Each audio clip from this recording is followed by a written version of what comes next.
How are we doing this day, ladies and gentlemen? And welcome back to another episode of Cubs Daily. My name is Steven Ryan. We got a myriad of topics to hop into today. You know, the Cubs returning back from Japan.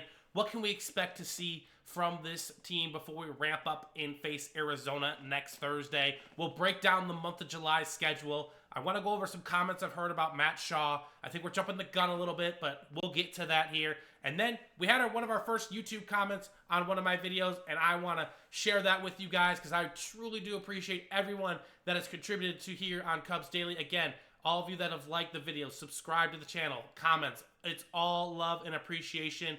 I appreciate all of you. So again, the message stays the same for this one. Like the video, subscribe to the channel. We're coming at you at least Monday through Saturday for the time being, ladies and gentlemen. And when it gets hot, we will be going every day right here on Cubs Daily. So make sure you do not miss a video and lock in by subscribing. Again, comment down below. How excited are we for opening day? Are we worried about this Cubs team already just because of 2 games in Japan? I want to hear all your thoughts in the comments down below, ladies and gentlemen. So let's hop right into today's topic. Let's talk about the Cubs returning to action here. They will have played a game yesterday. I do not expect any of the starters to play. They are returning from Japan. Jet lag is a very real thing. I expect the starters to maybe play 1 or 2 more games, kind of more like a ramp-up game as they get ready for next Thursday. They have played plenty of baseball this spring. The players' timing's all ready to go. It's time to begin the grind for 160 because we've already played 2. So, you know, that works out in our favor maybe. So the Cubs, I imagine the starters might play on either Sunday or Monday, depending on how they're feeling. Again, it's up to Counsell and his staff to monitor the players. If a player's not feeling right, maybe just hold them off on Monday or Tuesday. You know, just let him rest, relax, come to the ballpark, do his workouts as required, and then get home and get to sleep because we need you guys ready for opening day, Thursday, March 27th. Again, next Thursday, we'll have previews for all the games going forward after that, ladies and gentlemen. So make sure, again, like I said before, like and subscribe to the channel and get all that information you guys need. So that's why I anticipate Cubs going to be taking it slow. A lot of young players are going to be happening. A lot of moves are going to be made. A lot of decisions are going to be made over the next few days. And again, I will bring all that news to you guys as it goes down right here on Cubs Daily. So let's hop into the next portion of Cubs Daily with the July schedule breakdown. We already talked about June. April, we know is going to be brutal. May, we kind of get a little bit of relief. I don't think July gets quote-unquote any easier. It's not as tough as April, I would say, with the National League teams that we're playing. But we are going to be facing some very, very good American League teams in the month of July, ladies and gentlemen. As you see, we got Cleveland coming to town on July 1st, 2nd, and 3rd. The Cardinals will be home on July 4th as well.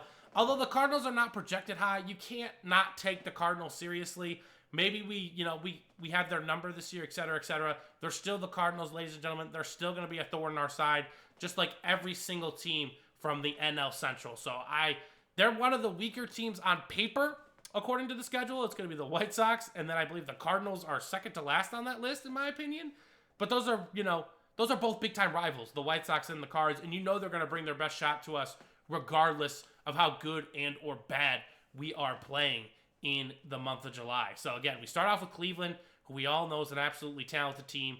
We're going to face Minnesota and Kansas City this month as well. All 3 of those teams are going to be vying for a big-time spot in that AL Central, and they're going to need every single win to make that happen, ladies and gentlemen. That's how tough the AL Central is going to be. I know, I said it, the AL Central is going to be tough. The Tigers are good. The Guardians are good. The Twins are solid, and the Royals are solid too. Loaded with talent across the board. So once we're home against the Guardians and the Cards, we're going to go on the road just before the All-Star break, take on Minnesota and the Yankees. Again, if I'm aiming for wins that we need to win in Minnesota, we need to take out the Cardinals, and we need to take out the White Sox. And maybe take advantage of Boston when they come visit Wrigley here after the All-Star break. But Minnesota's going to be a good chance to win. The Yankees are quote-unquote not as strong, but again, it's baseball, ladies and gentlemen. Maybe Yasan Dominguez is coming up big, and he's really stepping in that role, filling the Juan Soto shoes. I know it's a bold prediction, but they believe in that guy like that. So, again, you never know who's going to be playing well. You don't even know how good the Yankees are going to be playing at this time. Baseball is so wild. There's 162 games. It's really, really tough to really pinpoint how good or bad a team is because it goes in ebbs and flows, right?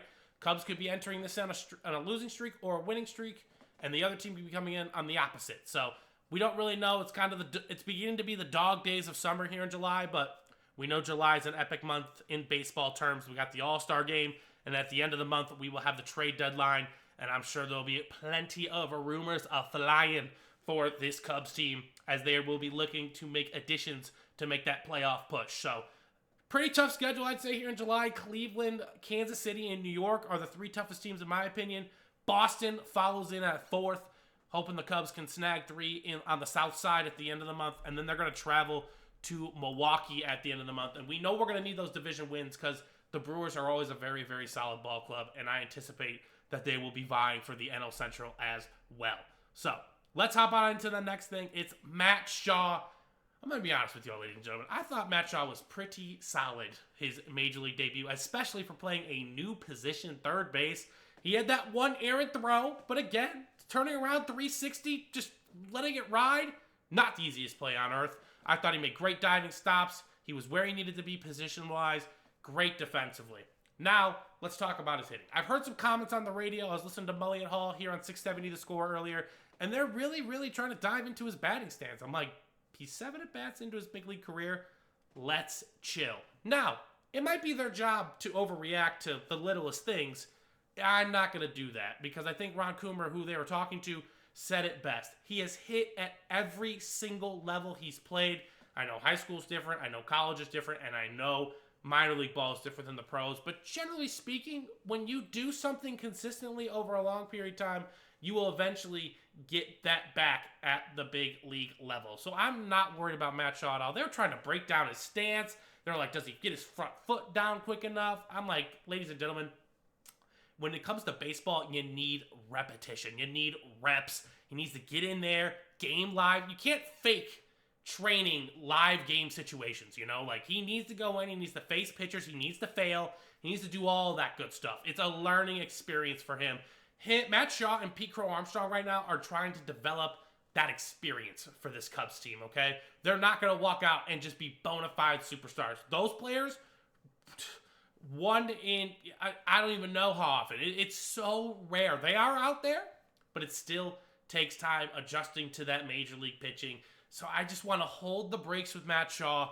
I want to give him the first 2 months, honestly, personally, before I start critiquing things he needs to adjust on and such. He needs to experience baseball at this level, facing that 98-mile-per-hour heater, then that devastating slider off the plate. He needs to experience all that. Yeah, he's experienced it in the minors, but all those guys are still trying to make the big leagues. They're not in the big league level. So let's hold off on the Matt Shaw stuff, ladies and gentlemen.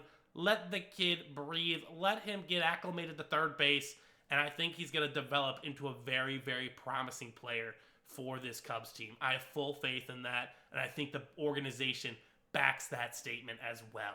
So let's pump the brakes on Matt Shaw.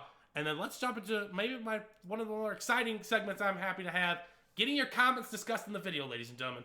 Make sure you comment down below all your thoughts. You can tell me I'm wrong. I am not opposed to that. I'm not going to fight you about it. I love hearing everyone's opinion on this Cubs team. I want to know your thoughts. So I want to highlight the first comment that was made here on the channel by our main man, Jason G. Gadboys 4338. He commented on a video a few days ago, and we were talking about the Dylan Cease rumor, right? We were talking about the Cubs need to go out and get a big-time arm. And he said Sandy would be a monster move. He's referring to Sandy Alcantara, the ace of the Marlins staff. He said, but it would probably clear us out. Jason, you're not wrong. It might clear us out. But again, like I've said many times to this point, ladies and gentlemen, the Cubs are getting to a point where they need to commit to something. Either commit to winning or commit to being average. Preferably, I commit to winning, World Series, etc., etc. We need a frontline ace. The Dodgers have 3 of them. And then the other one, the 4th guy, Blake Snell, is like a former borderline ace of a staff. You know what I'm saying? So the Cubs need to commit. Go get a name like Sandy Alcantara with lots of team control. He's under the kind of deal the Cubs would like. Yeah, it's going to cost us some players. There's no doubt about it. But are those players playing at Wrigley right now?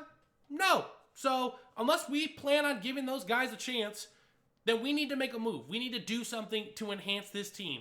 So I completely agree with Jason. Go get that name. Go get that guy. I know the Cubs really want to make sure that the deals work out for the team.